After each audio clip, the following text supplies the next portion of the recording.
Risk matrices are one of the most widely used tools in risk management processes. We use them to prioritize hazards, allocate resources, and make decisions about risk. But despite their popularity, they're often misunderstood. Hi everyone, I'm David Lemon, an EHS Specialist here at Evotix. We'll look at what a risk matrix is, how it works, and where it can add value. At its simplest, a risk matrix helps us think about two questions. What could happen if a risk leads to an incident?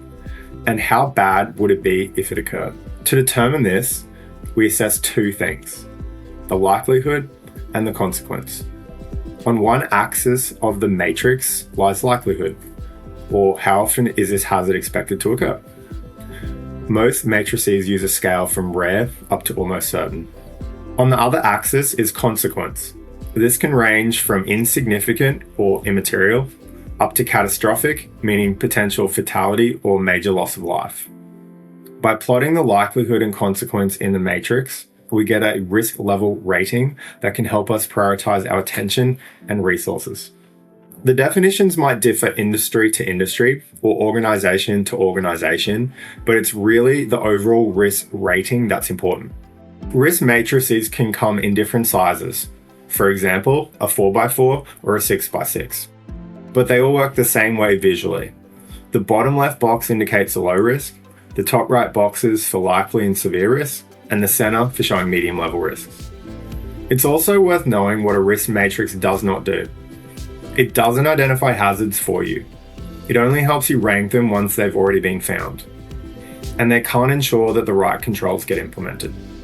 Remember, a risk matrix helps organizations direct effort where the consequences are greatest. The goal is to understand which risks deserve the most attention and resources.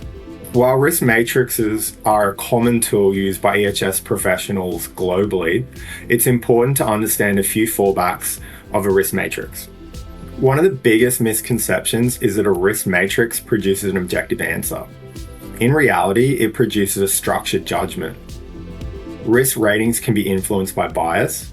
Sometimes, whether consciously or unconsciously, people choose ratings that lead to a preferred outcome. Different people can also assess the same situation and arrive at different ratings. Secondly, it's easy for the majority of risks to cluster into that medium zone, which can make it hard to prioritize amongst those risks.